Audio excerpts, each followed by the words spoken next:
Put on your hard hat and buckle up that tool belt. It's time for some heavy-duty conversation about all things construction. Welcome to Tommy's Toolbox, the podcast. I'm your host, Tommy Whitehead, and I'm also the CEO of TomCo Solutions, a full-service building contractor based in Tampa, Florida. Doors and windows, kitchens and baths, remodels for executives and investors alike, and full-scale disaster mitigation and storm restoration. My company, TomCo Solutions, does it all. Find out more about us at tomcosolutions.com. I started this podcast, Tommy's Toolbox, because I'm more than just an accomplished contractor. I'm a forever student of all things construction.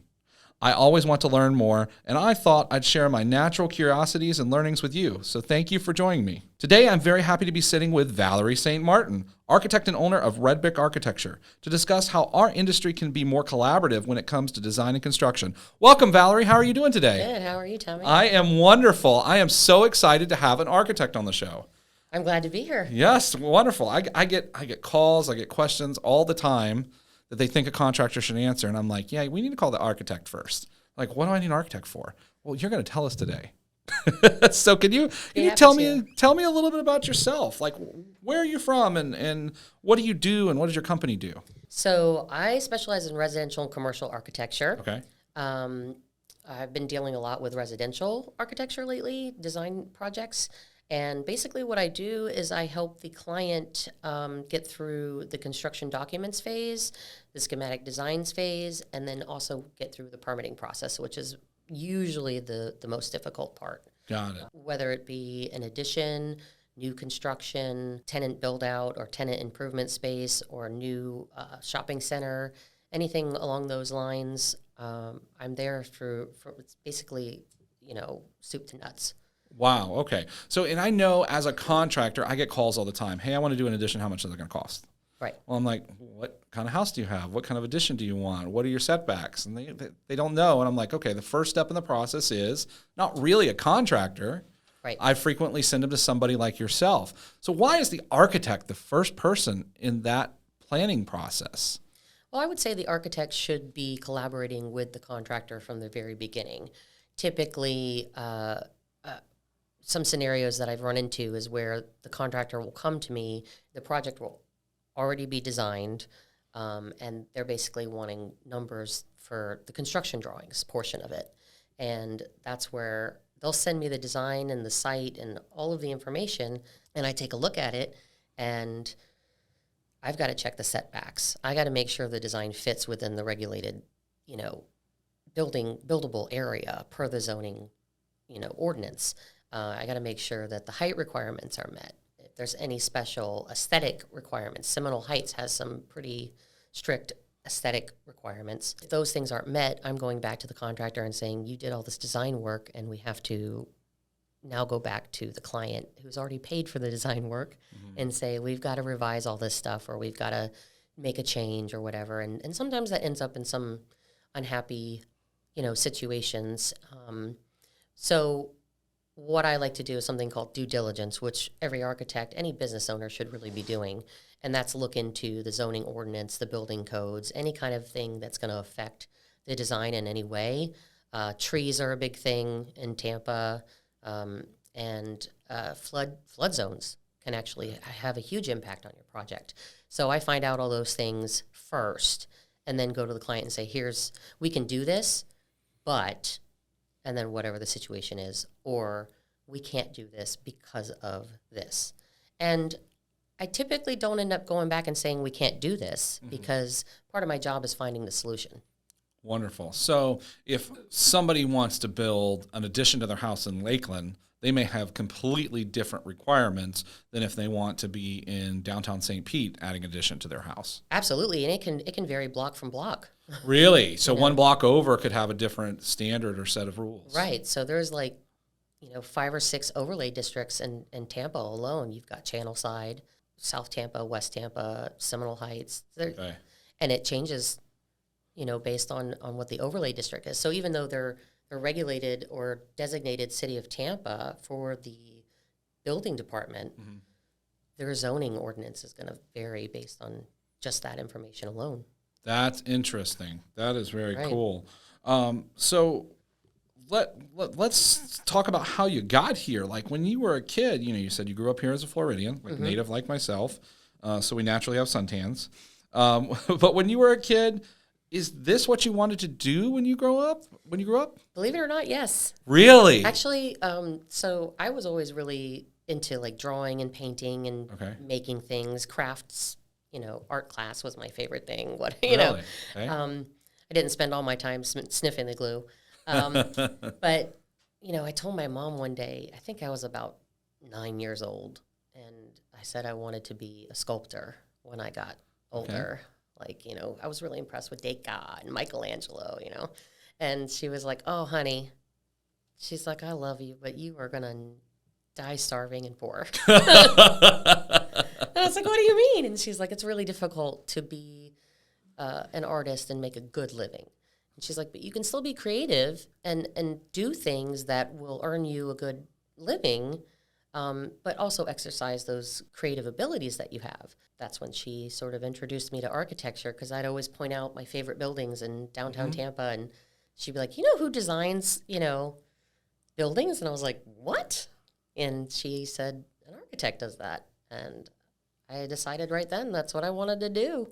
Wow. So you found the artistic principles of what is a very heavily engineering and math-related profession and kind of bridged your love of both. Well, and that's the great thing about architecture is that, you do have to know some math, but that's what engineers are for.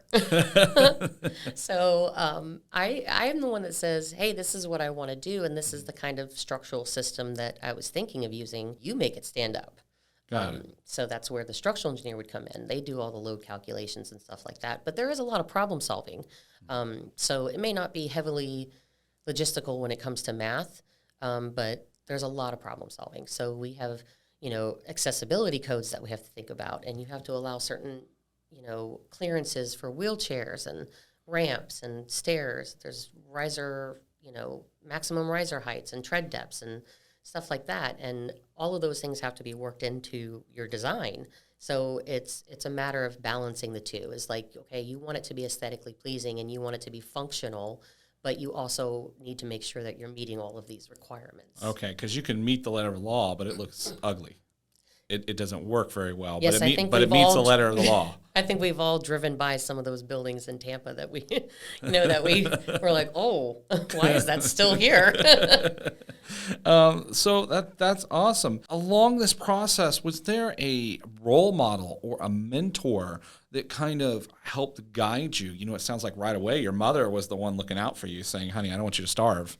Yeah. And so, yes. That's an awesome first start. But was there somebody else that maybe in your profession or even not directly for architecture, but just in general that was a mentor for you? So I think probably the one architect that most people know, if you say the name, is Frank Lloyd Wright. Right? Everybody kind of understands who he was, and I don't know that they understand why he was important to architecture, but it's kind of cliche. But my first book on architecture was Frank Lloyd Wright. Okay. So I would sit there and I would kind of look at the plans, and my favorite thing to do was look at the floor plans, which is two-dimensional, back in the day especially.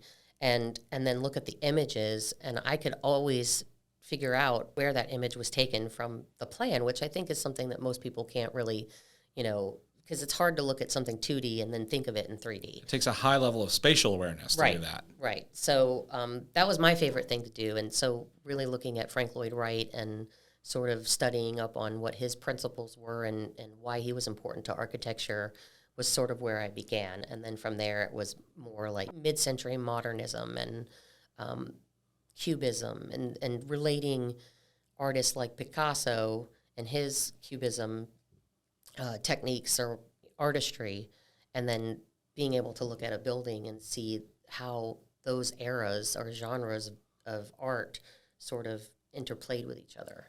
That's kind of interesting looking at it from that perspective. So, arts and building, and you don't even know that it's arts and building, but you recognize that from a very young age. Yes. Yeah. That is cool. I never thought of it that way before. What drives you? You like art, you got into architecture. What's a good day for you? What drives you through the day? What's a great success? Tell me something that pushes you. So I think any day where I can solve a problem, or, my favorite thing to do is just get lost in design. So if I'm designing something, it's really kind of sitting there and thinking about how the person's going to move this through the space, what the space is being utilized for, like a kitchen. It could be something as simple as a kitchen, and saying, okay, how is someone going to move through this space and use this space, and what are some of the things they told me they enjoy doing in their kitchen. So sitting there and just sort of getting lost in that is one of my favorite things to do. But I think any day that I can like solve a problem, or where I feel like I've really made the client happy by telling them, hey, this is something that we can do, or sending them that layout or the proposed plan, and them being really pleased with that.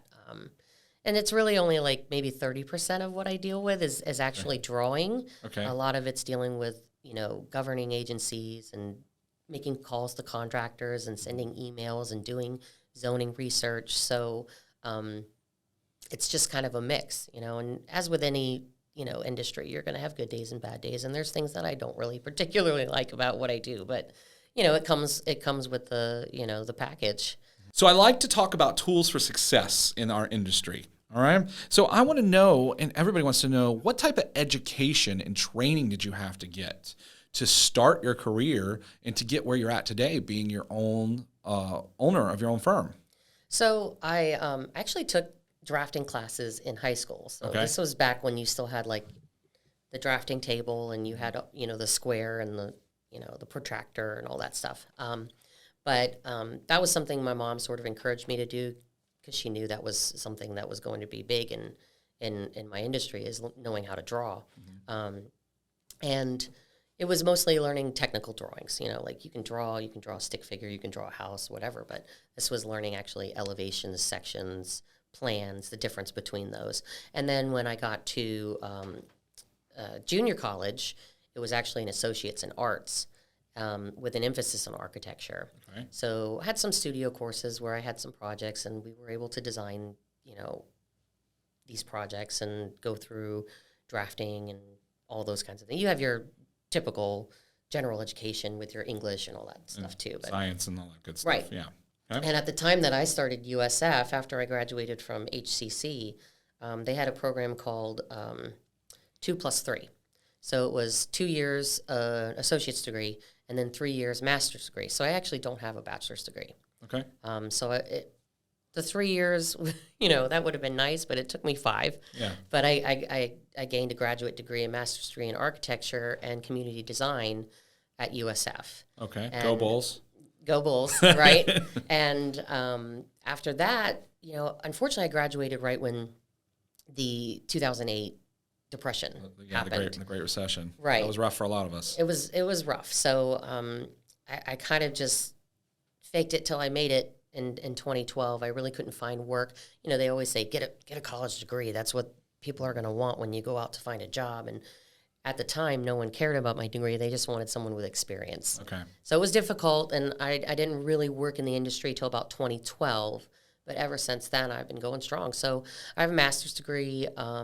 I'm also a member of the American Institute of Architects, which is national. I'm NCARB certified. Basically, it means that I have reciprocity in the contiguous United States, I believe. So you can design structures or apply your license to all 50 states, so is there a limitation? I'm a registered architect in the state of Florida, so I can do work throughout Florida. Okay. If I wanted to go to California or North Carolina or some other state, I wouldn't necessarily have to sit for the exams again. Okay. I would just say, hey, I'm NCARB certified, and I basically apply for the license and provide all the documentation, and then they issue the license. Okay. Some states have state exams that have to be passed as well. So in addition to your national exams, you have to pass your state exams. So I know California has one. Okay. So you pass all 6 exams, and then you have to then sit for the state exam before they'll actually issue a license. So Florida doesn't have that. So just like the difference of having to design something from Tampa to Lakeland,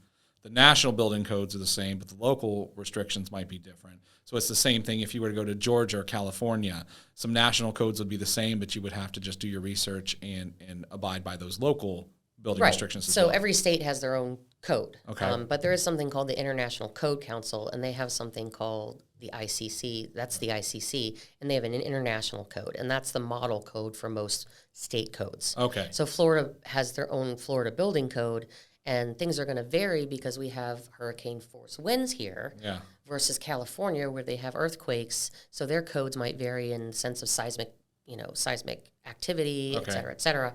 But the model code is the international code. Okay. So, but it's the same. Like when you get on a microscopic level, the zones are going to have their own ordinance as well.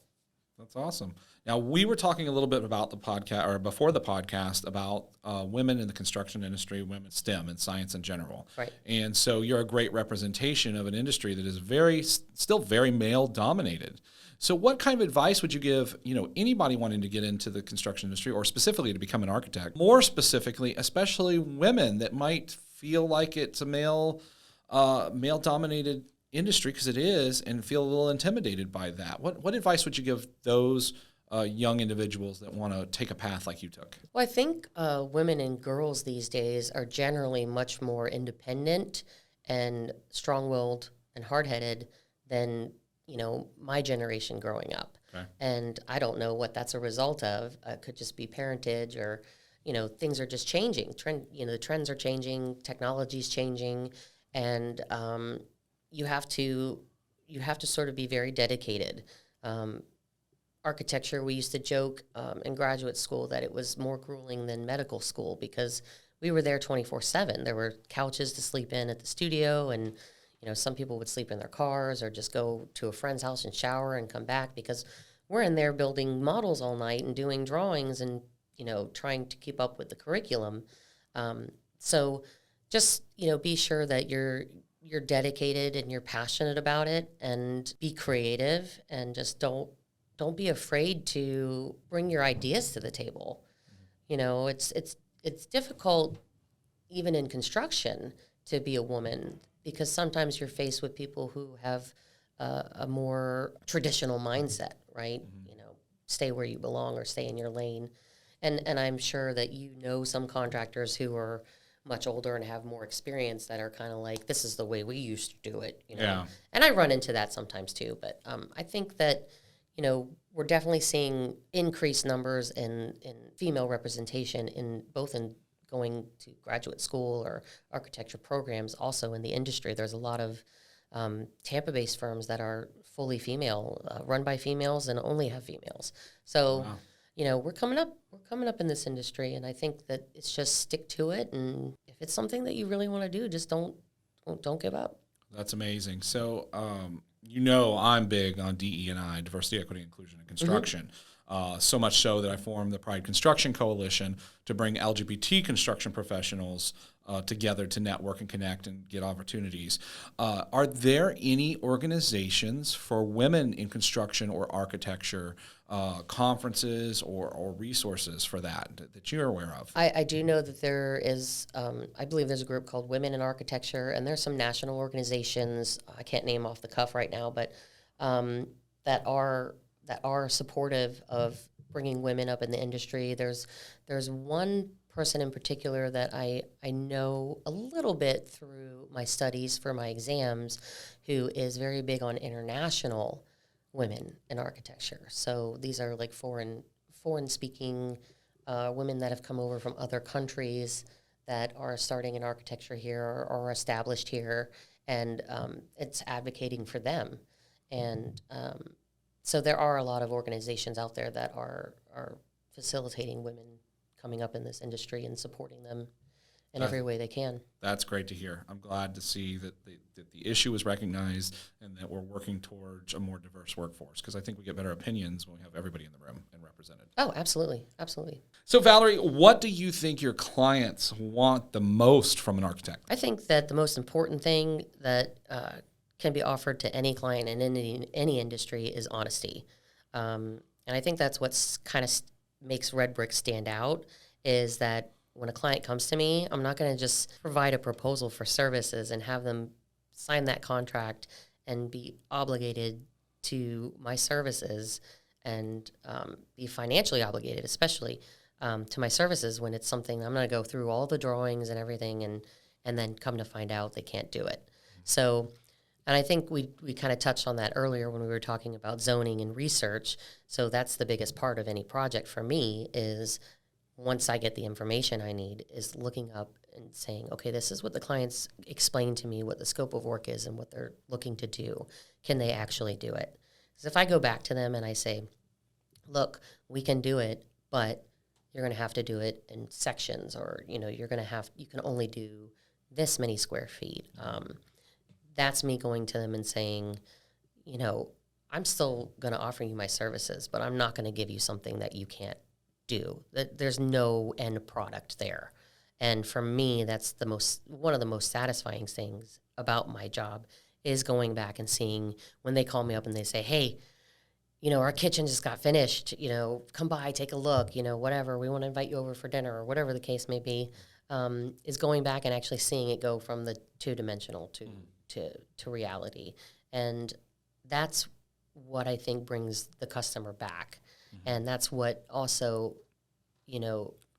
sort of encourages them to refer you to their friends and their family, or to somebody that they meet that says, hey, do you happen to know an architect?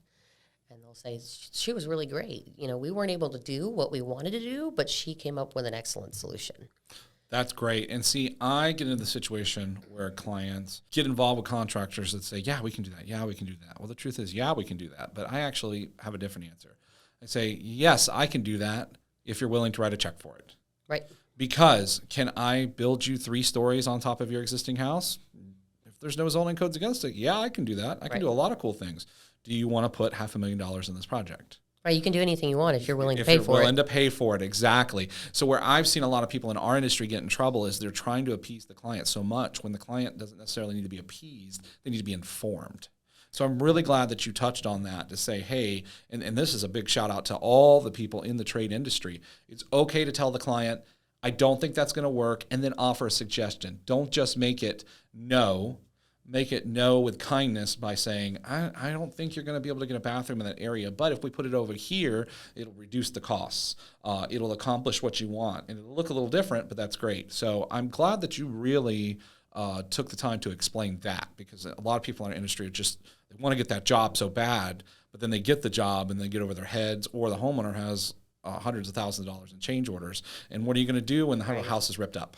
I mean, you can't just say, oh, no, I'm going to go get more quotes. It's like your house is ripped up at that point. Or the problem is something, where, and this is why I always like to go out to a site before I start any job, is, I just did drawings for a theater room / like golf simulation space for a client. And a golf simulation space? Yes. Like golf clubs? Yes. Wow. So he wanted a golf simulator, but he also wanted to use the space for a movie theater. Okay. And because, that's a common use. I have a golf simulator / movie room in my house, but go ahead. Well, it was a rather large house, so he had plenty of space. But, being a theater room, you anticipate that there's probably going to be loud noises or, subwoofers and all kinds of entertainment system equipment in there. And I started getting into the design, and I emailed the contractor, because this was the contractor that came to me. And I emailed the contractor and said, what did you guys anticipate for sound attenuation for this job? And they were like, well, that's a good question. Can you reach out to the client and see if that's something that he's interested in? Okay. And so I sent an email to the client, and I said, here's a couple of ways that we can deal with this. And he says, if it's something we've already paid for, please include it. Uh-huh. So then I'm going back to the contractor and saying, what's in the budget? Please go back to your estimator and find out what they included for the job for this purpose. And it was something they hadn't considered. Okay. So I was like, what's the cheapest then? What's something that's not going to lead to a change order for you guys? And they said, you can include the bat insulation, and that's not going to affect us. Okay. But when it comes down to it, bat insulation is really not going to do much for sound. Yeah. So it'll help, but those are things that I think when the contractor has come to me and there's already an established budget and the design is completed and they're already saying we need this much drywall and this much, wood for our framing and et cetera, I come in and I go, how are you going to do that? Or how are you going to deal with this? Or what was your plan for handling this situation? And they're like, we didn't really consider that. There was another job I worked on where there was a tree that was a problem.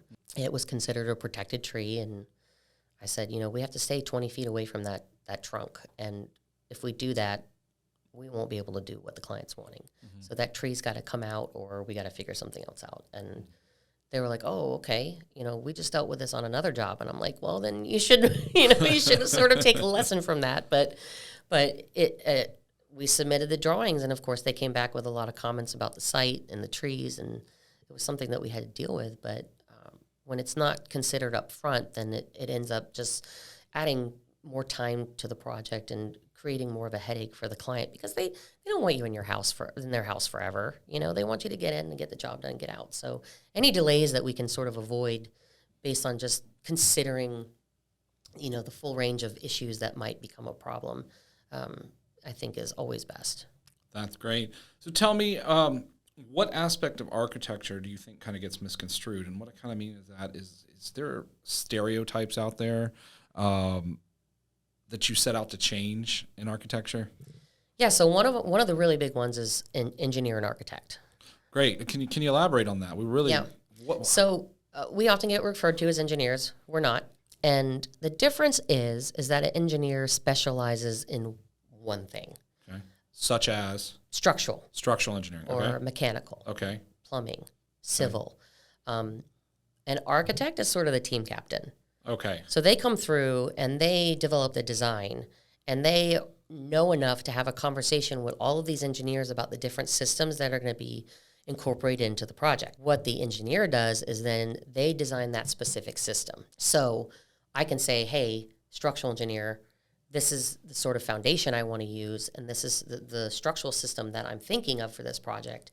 And they go, well, this is going to be more cost efficient, and we're going to have beams that are not going to be quite as deep if we go with this type of system. And we have that conversation and we come up with a solution. And with that in mind, I go through, and while I'm designing the project, I accommodate that system. Got it. So that's where I then come in and I coordinate all of the, because I can't have a duct that has no room to go under the beam. I've got to leave enough space in between the floors in order to accommodate both of those systems. Or we have a situation where we have a steel beam that we have to cut an opening in to run the duct through. And that obviously changes the structural integrity of the beam. So the structural engineer then has to do their calculations or whatever they do and make it work. That opening isn't going to cause any sort of structural issue. So you sound almost like you're a doctor, a primary care doctor that sees you for most things, but you have to send them to a cardiologist. You have to send them to an orthopedic specialist. You have to send them to other areas to make sure the body health is stable. But you coordinate that effort. Right. And so oftentimes the client doesn't ever deal with the structural engineer or the mechanical engineer or the civil engineer.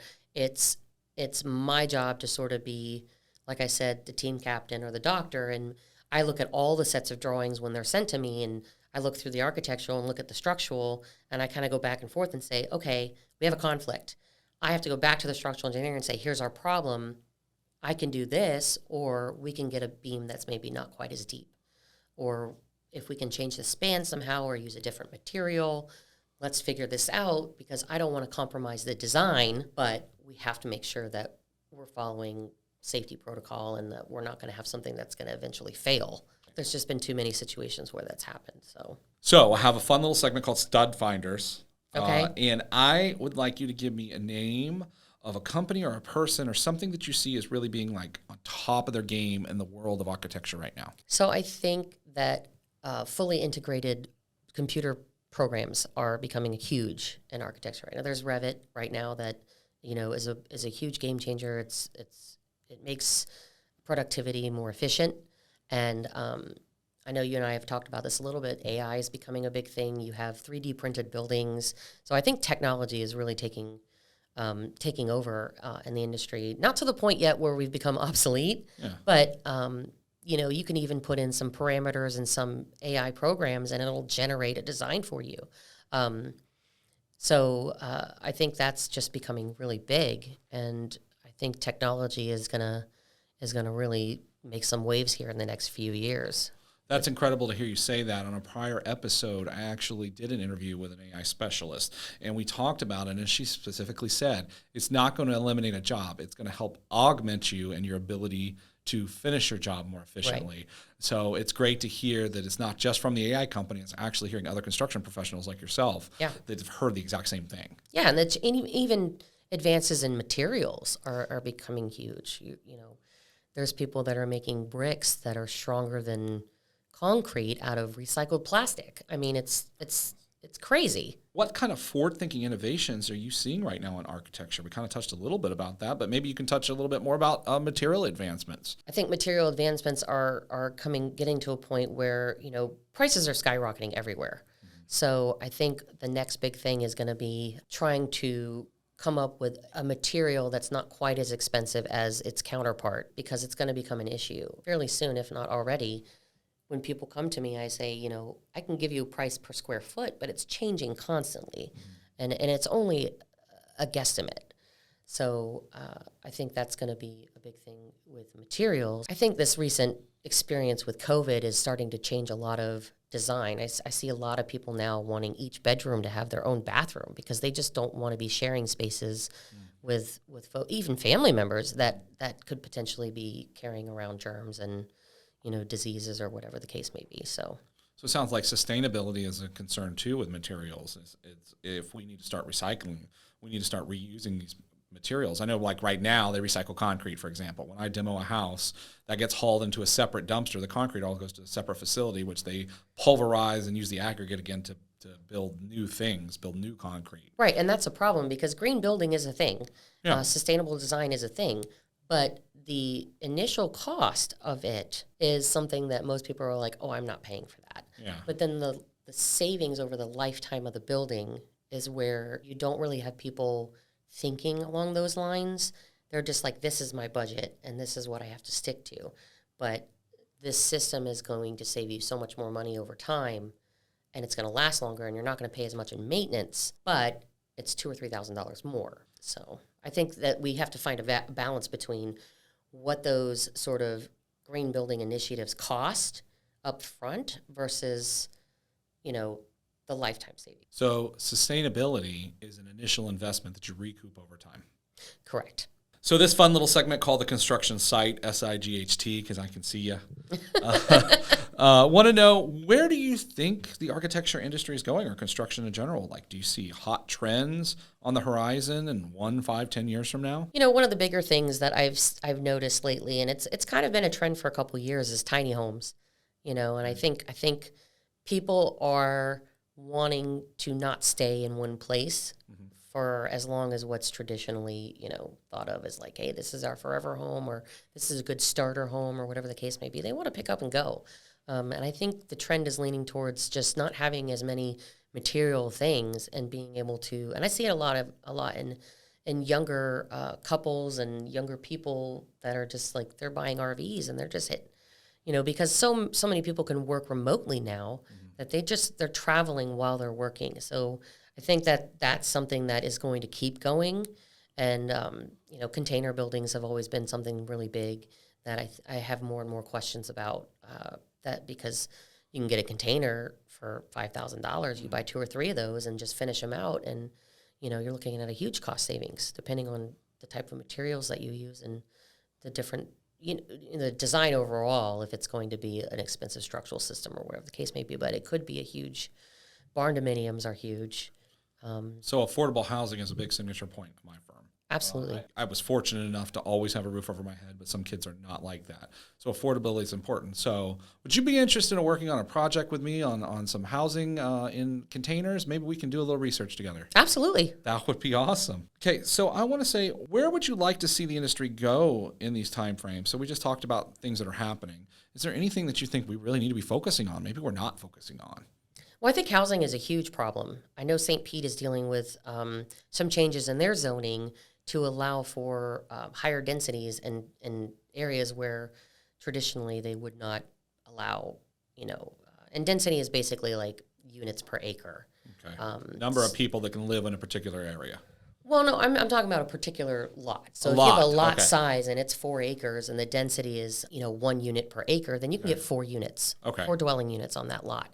And I think what they're doing is they're taking smaller lots and they're increasing the density. Okay.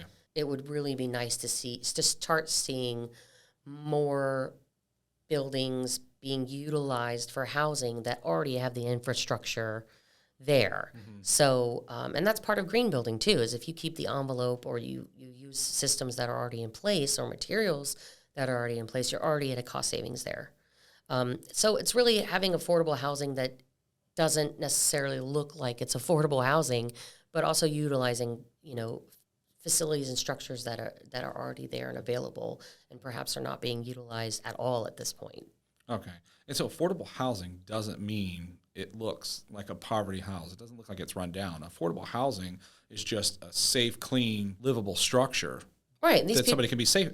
Just be safe in. It's someplace you can sleep and be okay. Right. And it really should, we should focus on incorporating affordable housing into neighborhoods that are not necessarily impoverished. Okay. Because these people still have to make monthly rent payments or mortgage payments or whatever the case may be. They still have bills to pay.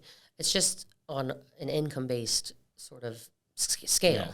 And like you said, you were a licensed, degreed professional in the Great Recession looking for a job. Affordable housing was important, but you weren't something that as a stereotypical dropped out of high school person. No, you were a degreed professional and still needed this help. Yeah, and that's what I'm saying is that, there are so many people that are underpaid, and women too. Like it's just you're underpaid for what you're doing, and there's been uprisings everywhere about minimum wage and stuff like that. So just because you can't afford what other people can afford doesn't necessarily mean you're impoverished or uneducated.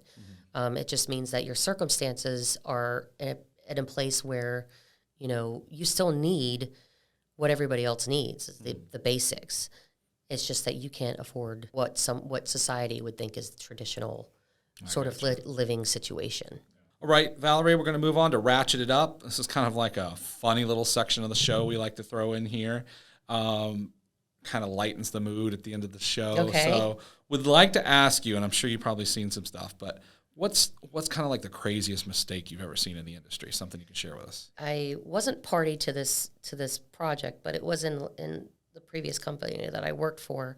It was a job that another project manager was working on, and he kind of came onto it later in the game after it had been developed and already submitted for permitting.